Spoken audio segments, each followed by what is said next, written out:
24절입니다. 제가 16절에서 24절 말씀을 봉독해 드리겠습니다.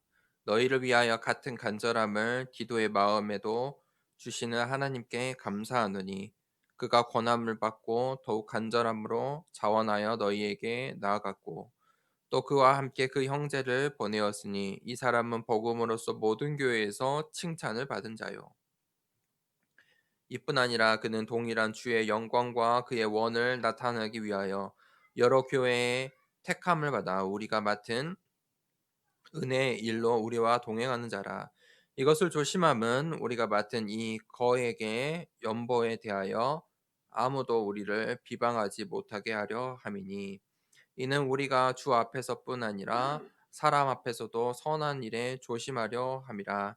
또 그들과 함께 우리의 한 형제를 보내었노니 우리는 그가 여러 가지 일에 간절한 것을 여러 번 확인하였거니와 이제 그가 너희를 크게 믿음으로 더욱 간절하니라. 디도로 말하면 나의 동료요 너희를 위한 나의 동역자요 우리 형제들로 말하면 여러 교회의 사자들이요 그리스도의 영광이니라. 그러므로 너희는 여러 교회 앞에서 너희의 사랑과 너희에 대한 우리 자랑의 증거를 그들에게 보이리라. 아멘. 더욱 간절함으로라는 제목으로 함께 말씀을 나누겠습니다. 하나님께서 우리에게 이 성경을 통해서 중요한 미션을 주셨습니다. 그것이 바로 237입니다. 237 나라 너희가 땅 끝까지 모든 민족의 제자를 삼아라. 땅 끝까지 증인이 되리라. 이렇게 말씀하셨습니다. 아마 이 땅 끝까지 5천 종족이 있다고 합니다. 대략 5천 종족에서 7천 종족까지 이야기를 하는데요. 이 5천에서 7천 종족의 사람들이 이제 237 나라를 이루어서 살아가고 있습니다. 하나님께서 이 237 나라 살릴 미션을 우리에게 주셨습니다. 그것은 사실 사람의 힘으로는 할 수 없는 것입니다. 우리가 믿어야 하는 것입니다. 인간의 능력으로 어떻게 237 나라를 살릴 수 있겠습니까? 바울이 어떻게 이 초대교회를 바울의 능력으로 세울 수 있겠습니까? 아닙니다. 우리가 계속해서 말씀 보고 있지만 바울이 그 응답을 전도 여행을 통해 응답을 받을 수밖에 없는 하나님의 은혜와 하나님의 축복, 하나님의 주신 것으로 바울이 그 심부름을 한 것입니다. 그 믿음을 가져야 합니다. 하나님 나라의 일입니다. 237이라는 것은 하나님 나라입니다. 예수님께서 공생의 사역에 40일 동안 하신 말씀입니다. 하나님 나라. 그게 결국 무엇입니까? 예수님께서 마지막에 구체적으로 말씀하셨죠. 모든 민족의 제자를 삼으라. 237 나라를 살리라. 237 제자를 세워라. 그것은 우리의 능력으로는 할 수 없는 것이지요. 하지만 시공간을 초월하는 하나님께서 우리에게 주신 것, 그 보호자의 축복으로 가능하게 되는 것입니다. 그래서 우리가 주어진 우리의 시대와 우리의 현장과 우리의 지역 안에서 이 237 나라를 살릴 또 우리 교회 공동체가 교회가 이 237 이 언약을 붙잡아야 한다는 것입니다. 시대마다 하나님께서 이 세계 복음화라는 237을 붙잡은 교회를 붙잡은 중직자를 붙잡은 우리 렘넌트들을 들어 사용하셨다는 것입니다. 우리의 인생에 이것과 상관이 있어야 합니다. 이것에 관심이 있고 시선이 237에 있어야 하는 것입니다. 그때 중요한 미션이 나옵니다. 그게 바로 치유입니다. 사람들이 전부 생각과 마음과 정신의 병 가운데 있습니다. 멀쩡한 것 같은데, 멀쩡하게 나와 같이 사회생활 하는 것 같은데 감추어진 마을 속에서, 행동 속에서, 삶 속에서 나오는 그 마음의 병들이 있습니다. 돌아가서 그들의 혼자 있는 시간에 수많은 사람들이 잠을 잘 자지 못합니다. 불면증 가운데 있습니다. 저녁에 남들이 자는 시간에 잠을 못 자면 어떻게 됩니까? 잘못된 것들이 계속 각인뿌리 체질되는 것입니다. 그래서 하나님께서 평안을 이야기하십니다. 평안을 너희에게 주노라. 그것이 치유입니다. 하나님을 바라보고 하나님을 집중할 수 있는 것. 하나님께서 내게 주신 것을 그것을 집중할 수 있는 것. 그 신분과 권세를 집중할 수 있는 것. 그것이 치유입니다. 사람들이 교회를 다니고 신앙생활을 한다고 하는데 다른 것에 다른 것들에 관심을 갖습니다. 그러니 평안이 없는 것입니다.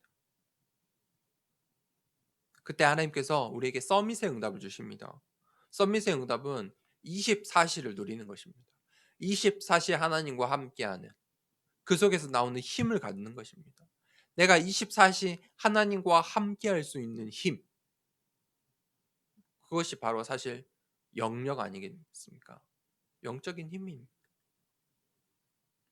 그때 그 속에서 25시에 답이 나옵니다.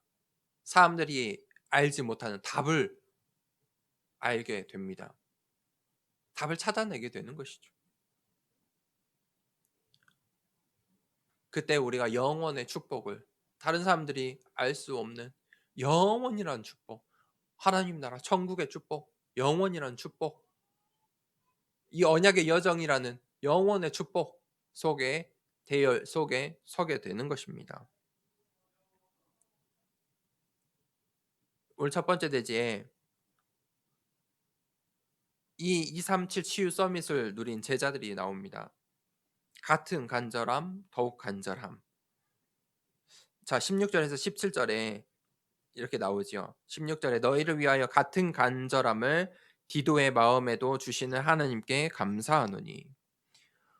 이 디도가 바울과 같은 간절함을 가졌습니다. 그 간절함은 무엇입니까? 하나님이 주신 것입니다.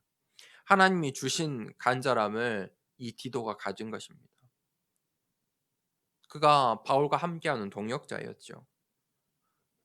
이 디도가 하나님께서 주신 이 간절함을 가지고 하나님과 마음이 통하는 자였습니다.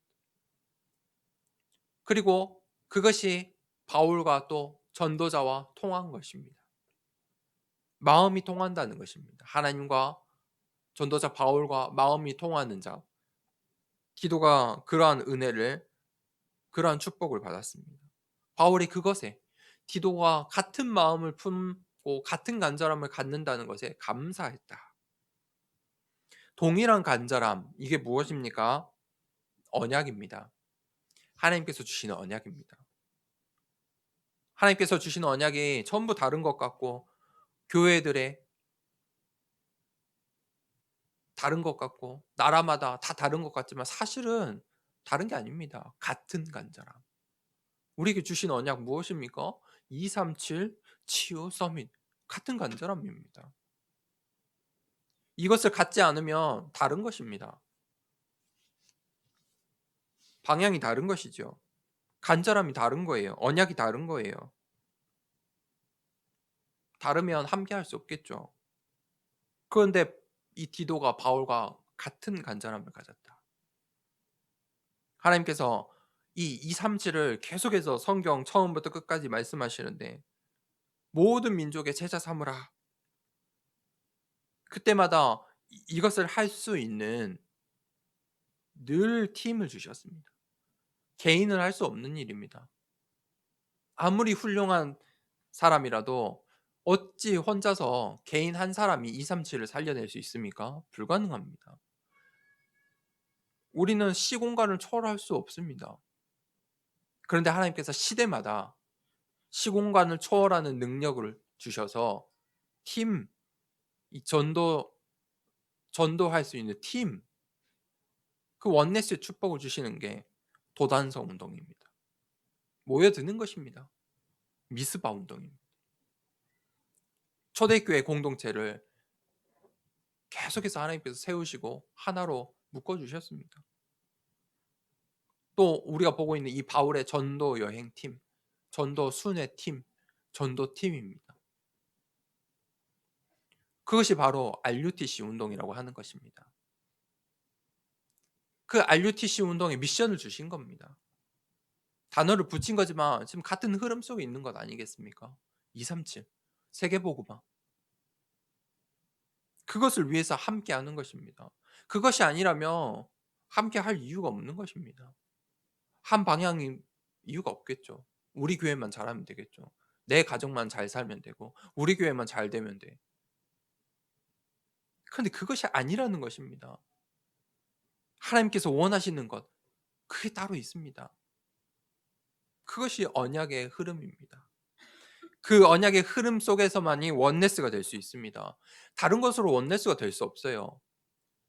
우리 잘 살아보자. 우리 교회 부흥시켜보자. 그것을 원네스 될 수 있습니까? 절대요. 될 수 없어요. 고린도 교회가 그것으로 될 수 있었다면 고린도 교회가 바울 없이도 잘 해야죠. 우리 가정이 우리 가족들끼리 뭉쳐서 잘 살아보자. 할 수 있을 것 같아요?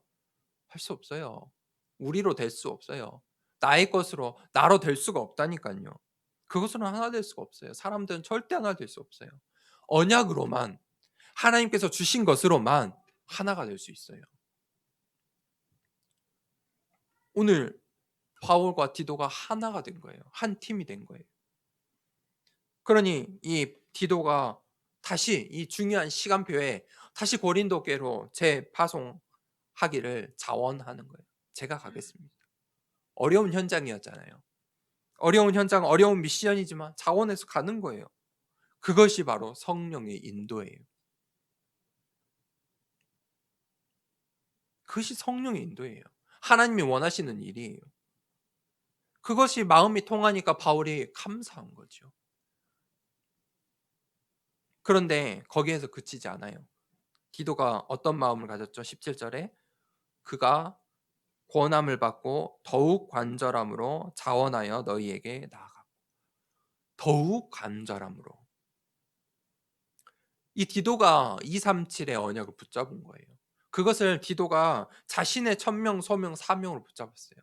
단순히 바울을 따라다니는 자가 아니었고 바울이 시켜서 하는 것이 아니었어요. 더욱 간절합니다. 바울이 봤을 때 같은 간절함을 넘어섰다. 디도가 더욱 간절하다. 디도가 받은 천명, 소명, 사명이 있는 거예요. 그것을 보고 하나님의 절대 계획이라고 해요. 그 하나님의 계획 속에 그 언약을 붙잡았기 때문에 하나님께서 디도를 동역자로, 바울의 동역자로 또 한 전도자로 사용하시는 것이죠. 신앙생활은요, 절대 홀로 할 수 없어요. 아무리 인터넷 시대, 재앙 시대, 재난 시대, 코로나 시대라고 하지만 우리가 지킬 것은 지켜야 하지만 신앙생활 자체는 절대 혼자 할 수 있는 것은 아니에요. 하나님께서 다니엘에게 새 친구를 주셨죠. 다니엘과 새 친구. 아담에게 하와를 주셨죠. 모세에게 이드로 장로를 붙여주셨죠. 여호수아에게 갈렙을 붙여줬어요. 오늘 바울에게 디도와 중직자들을 붙여준 거예요. 237 이 미션을 붙잡은 그 언약을 하나를 가지고 한 팀이 되는 거예요.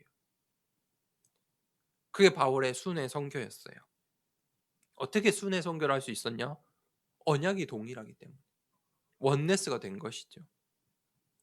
한 팀이 됐어요. 목회자 그룹과 중직자와 제자 그룹이 하나가 된 것이죠. 그렇게 바울이 순회 선교를 교회를 세울 수 있었고 로마 복음화라는 237의 언약을 붙잡고 가이사 앞에 서게 된 것이죠. 디도가 그 미션에 더욱 간절한 마음을 갖는 거예요. 그가 있는 그 자리가 응답의 자리였고 서밋의 자리인 것이죠. 디도의 이 마음에 언약이 확실하게 각인된 거예요. 그러니 바울과 통하는 것이고 더욱 간절한 마음을 갖는 것이죠. 디도가 있는 그 현장이 디도는 자신이 있어야 할 그 자리 현장이 어떤 곳인지 알았죠. 빈 곳 현장. 내가 아무도 가지 못하고 아무도 하지 못하는 저 미션을 가지고 고린도 교회 저 빈 곳으로 가겠다. 자원하는 마음으로. 거기에 하나님의 절대 계획이 있기 때문에 언약이 어떻게 돼요? 성취되는 거예요. 고린도 교회가 회개하고 변화되는 거예요. 기도한 사람, 그 언약이 통하는 그 언약의 흐름 속에 원네스가 될 때 교회를 살려내는 거예요. 같은 간절함, 더욱 간절함. 정말 하나님 우리에게 그 간절함을 달라고 우리가 또 그 간절함 237의 언약으로 하나가 될 수 있도록 기도해야겠습니다. 그걸로만이 이 교회가 하나가 될 수 있어요. 그런데 디도뿐만이 아니에요. 18절에서 22절에 우리와 동행하는 자라. 디도와 또 두 형제를 더 파송을 해요. 그런데 바울이 뭐라고 하죠? 동행하는 자다. 함께 가는 자들이. 전도자와 함께 가는 자들에게 복이 있어요. 전도하고 선교하는 자와 함께 동행하는 사람들에게 복이 있어요. 그래서 우리가 이 다락방 전도 운동에 있는 거예요. 함께 가는 거예요. 동행하는 거예요. 거기에 복이 있어요. 바울과 함께 동행했는데 그들에게 복이 있는 거예요. 교회를 살려내는 성경 말씀에 기록되는 이 축복, 그 복을 서밋의 자리에 설 수밖에 없는 것이죠. 두 형제가 나오는데 첫 번째는 디도와 함께한 그 형제. 이름이 나와 있지 않아요. 그 형제다 이렇게 나와 있어요. 28절부터 보면 나와 있죠. 그런데 그 형제는 어떤 형제냐면 이름은 없지만 복음으로 답을 가진 자다. 답이 분명한 사람이에요. 복음으로 답을 낸 사람이에요. 그래서 모든 교회에 칭찬을 받은 자이다. 우리가 신앙생활 하는데 교회에서 칭찬받는 것은 굉장히 중요한 거예요. 복이에요. 그게 사실 서밋의 응답이에요. 내가 신앙생활 하는데 교회 나가는데 성도들에게 우리 렘넌트들에게 칭찬을 받아야지 비난을 받고 비판을 받고 조롱을 받으면 되겠습니까? 교회 와서 교회 안에서 칭찬받는 자 그것은 하나님께 또 칭찬받는 자예요. 예수 그리스도 주인 되시는 이 교회의 주인 되시는 예수 그리스도에게 칭찬받는 자라는 거예요.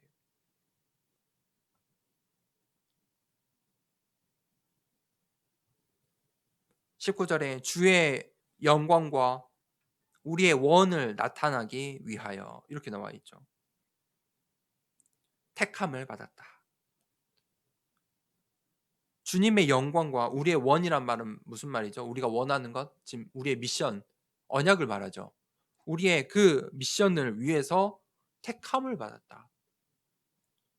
교회의 택함을 받은 것이죠. 그것은 곧 하나님의 택함을 받은 거예요. 미션이 주어진 거예요. 그 미션을 위해서 대표로 세운 거예요. 얼마나 복됩니까? 교회 안에서 전도와 선교를 위해서 내가 헌신한다. 복된 거예요. 전도와 선교가 무엇인지 알고 있다는 것이죠.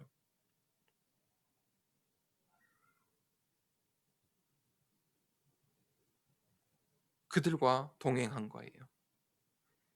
바울이 참 복된 사람이죠.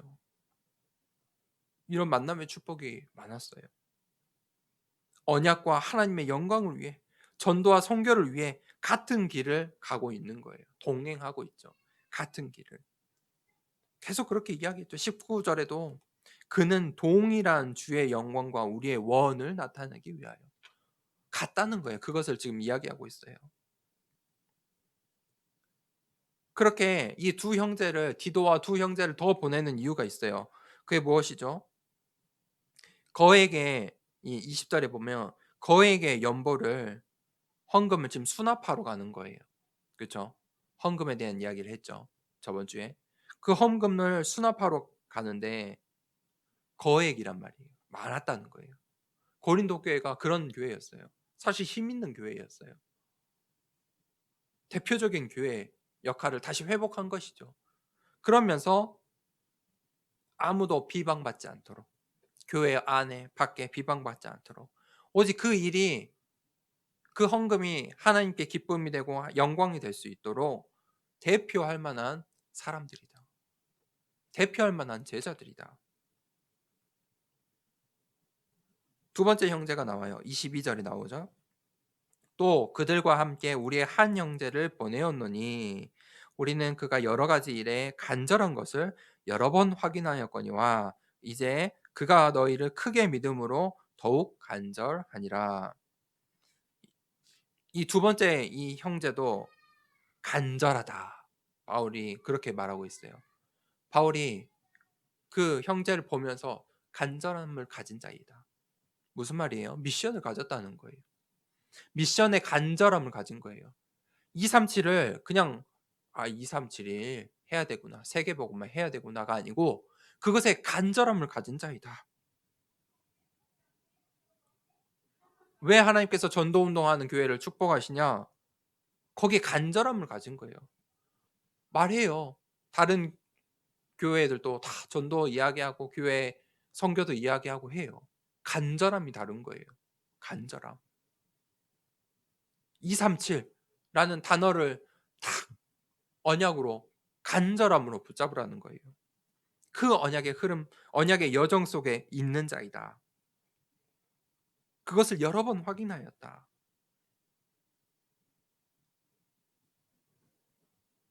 그리고 하나님과 교회가 신뢰하는 자이다.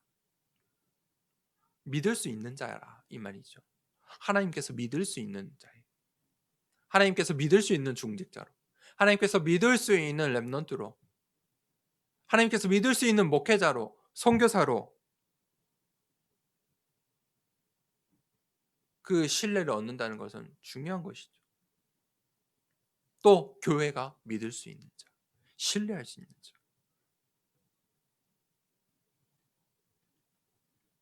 이 두 번째 형제 또한 더욱 간절하다. 완전히 그 미션이 각인 뿌리 채질 내려져 있는 것이죠. 방향이 한 방향인 거예요. 가는 길이 같다는 것이죠. 237 방향이 같은 거예요. 그리고 그 고린도 교회를 살려야 한다. 이 치유라는 미션이 분명했어요. 디도와 이 두 형제가 바울과 고린도 교회를 살려야 해. 저 빈 곳 현장 그대로 두어서는 안 돼. 저들이 계속 이 다른 흐름, 세상의 흐름 가운데 있는데 살려내야 해. 치유의 미션을 붙잡은 거예요.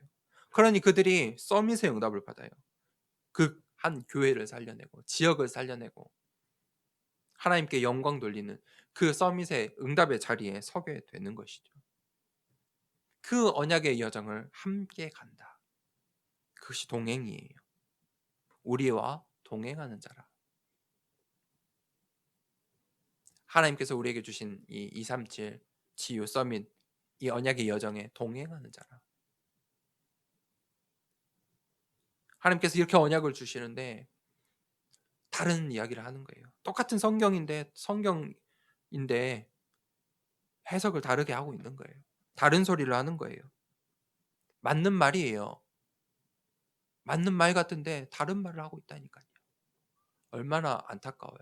고린도 교회가 맞는 말인데 다른 소리를 하고 있어요.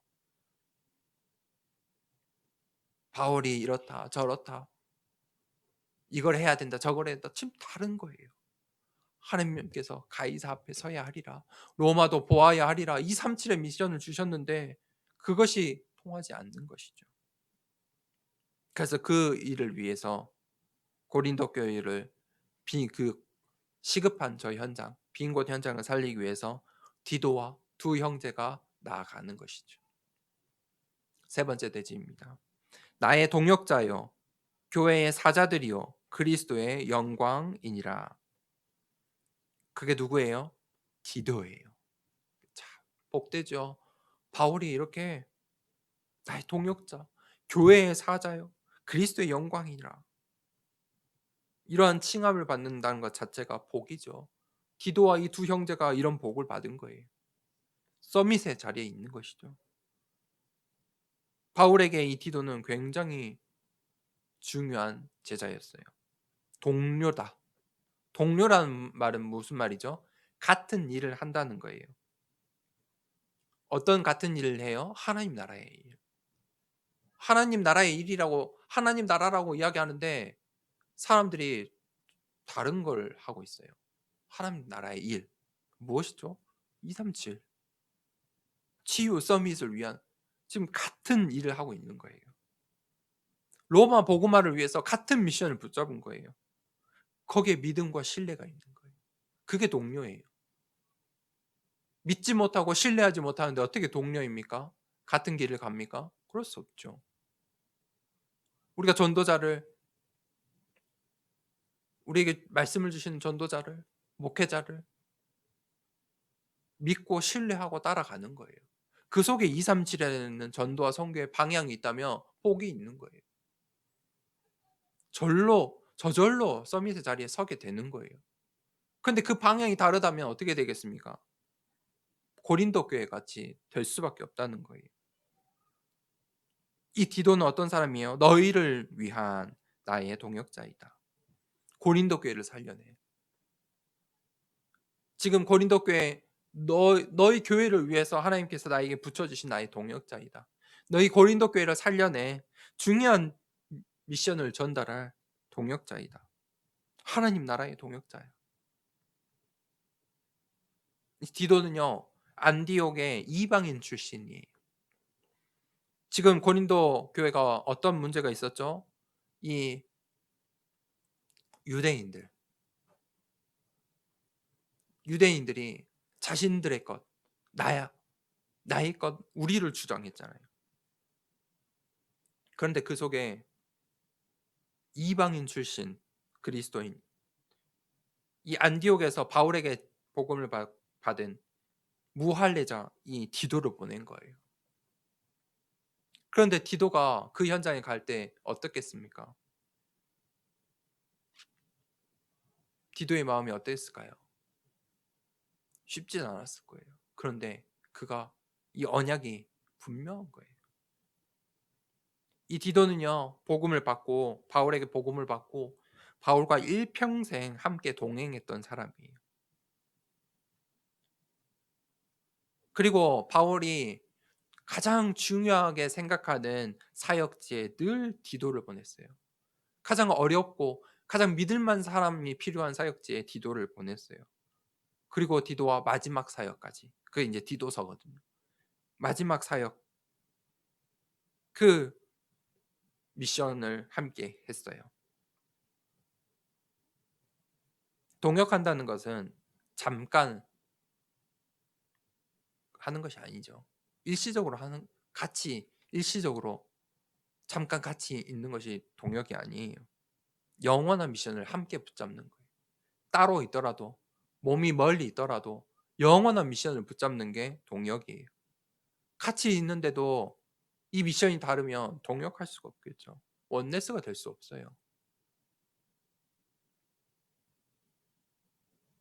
디도와 바울은 동역하는 자였어요. 이 미션이 통하는 자였어요. 바울이 이 1차 전도 여행을 바나바와 함께 했어요. 그런데 이제 2차 전도 여행을 다시 가려고 하는데 바나바와 바나바가 이 바울의 생각과 다른 거예요. 그리고 이 바나바가 마가 요한을 데리고 다른 일정을 짜서 구브로라는 다른 지역으로 가게 돼요. 그때 바울이 실라라는 제자를 와 함께 동역하게 되거든요. 마음이 다르고 뜻이 다르고 미션이 다르니까 동역할 수 없는 거예요. 잠깐은 같이 있을 수 있는데 영원한 미션이 통하지 않는 거예요. 디도는 바울과 이 영원한 미션, 언약이 통하는 자였다. 같은 간절함 가진 자였다. 그런데 바울이 이 디도와 형제들을 뭐라고 하죠? 교회의 사자들이요 그리스도의 영광이니라. 교회를 대표하는 이 제자들이 하나님께서 그리스도의 대사로 삼으신 거예요. 그리고 그들이 그리스도의 영광을 나타내는 거예요. 하나님의 기쁨이 되는 거예요. 빈 곳 현장으로 살리러 가는 237의 미션을 붙잡고 그 현장에 있을 때 하나님께 그리스도의 영광이 되는 거예요. 이들이 여러 교회의 237 미션을 가지고 흐름을 바꾸는 자들이었어요. 성경에 보면 예수님께서 그랬죠. 12 제자를 세우셨어요. 사무엘이 미스바 운동을 통해서 제자들과 후대들을 살려냈죠. 팀을 만들었어요.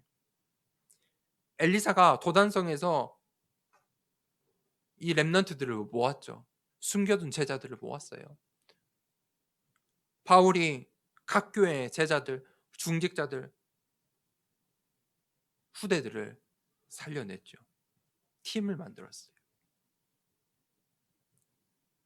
그 사역이 반드시 필요하죠.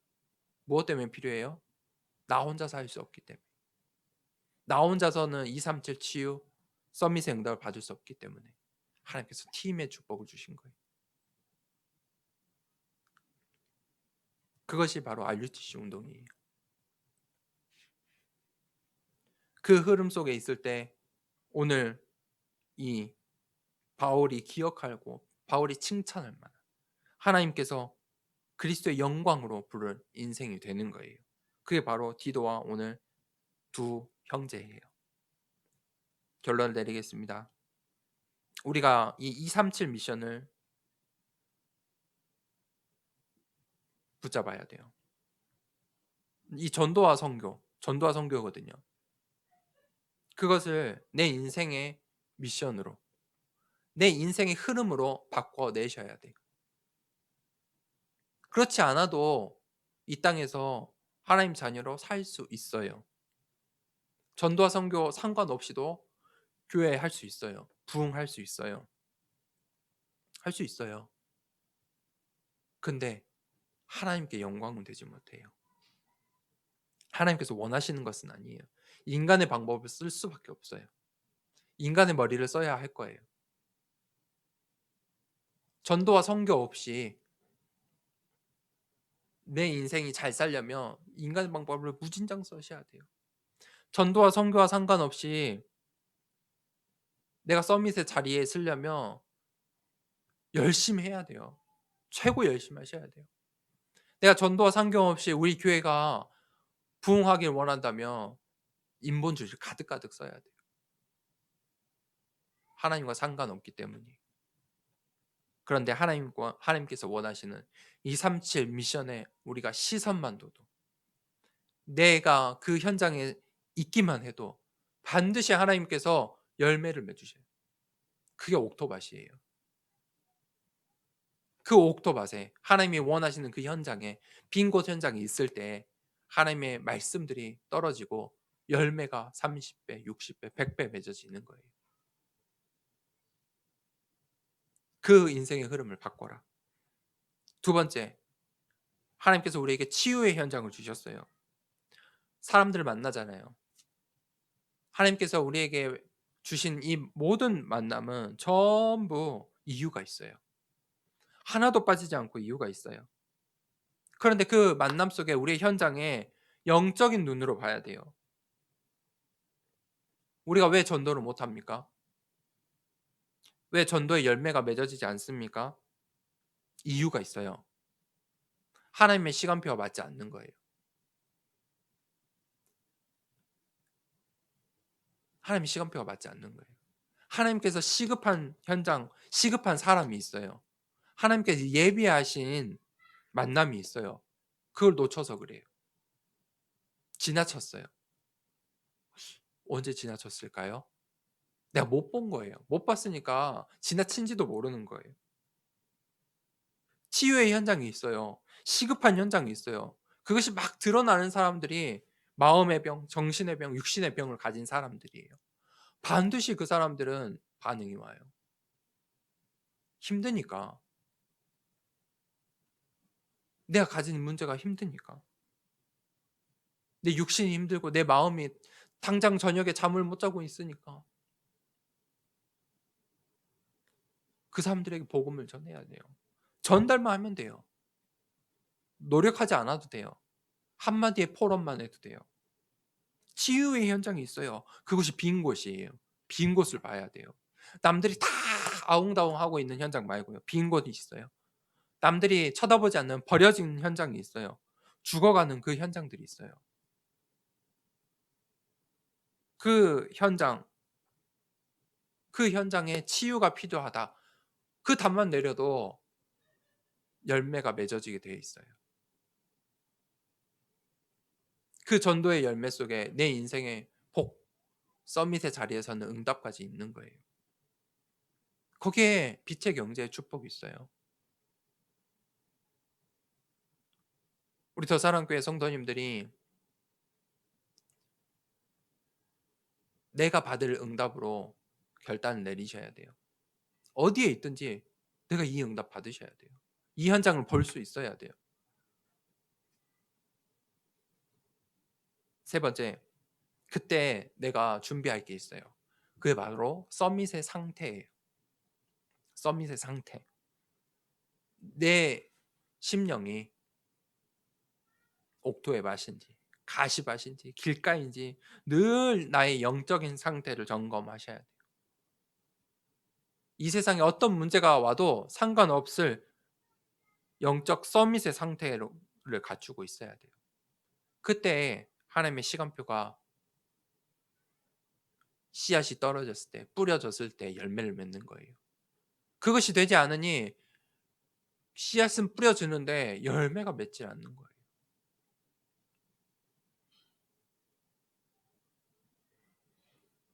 우리 더사랑교회 모든 성도님들이 237 미션 치유의 현장 이 서밋의 상태를 점검하셔야 돼요. 숙제입니다. 숙제. 한 주간 동안에 이 세 가지를 점검하세요. 내가 갖고 있는 237 미션이 무엇인가? 내가 237 미션 내 현장에서 가져야 237 미션이 어떤 것인가? 어떤 현장들이 있나? 하나님께서 나에게 주신 치유의 현장 내 주변에 시급하게 눈에 보이게 또 다른 사람이 모르지만 영적인 문제로 고통당하고 있는 치유의 현장이 어떤 곳인가? 어떤 사람들인가? 그리고 그렇다면 나는 그들을 살려낼 수 있는 하나님과 시간표가 통하고 하나님의 이 절대 계획 속에 이 언약의 흐름 속에 목회자와 전도자와 중요한 이 언약의 흐름 속에 통하고 있는가? 그것을 점검하셔야겠습니다. 그때 내 인생이 바뀌는 거예요. 그때 내 인생의 잘못 각인 뿌리 체질이 바뀌는 거예요. 그걸 집중하는 시간. 한 주간 동안 회복하길 기도합니다. 그때 오늘 디도처럼 더욱 간절함으로 나아가는 것입니다. 응답의 자리에 가는 것입니다. 하나님 한 주간 동안에도 그 더욱 간절함으로 하나님이 원하시는 현장 237 미션을 붙잡고 치유의 현장을 바라보며 서밋의 상태를 회복할 수 있는 한 주간 되게 해달라고 우리 이 시간에 받은 말씀을 가지고 기도하겠습니다. 하나님 아버지 감사합니다.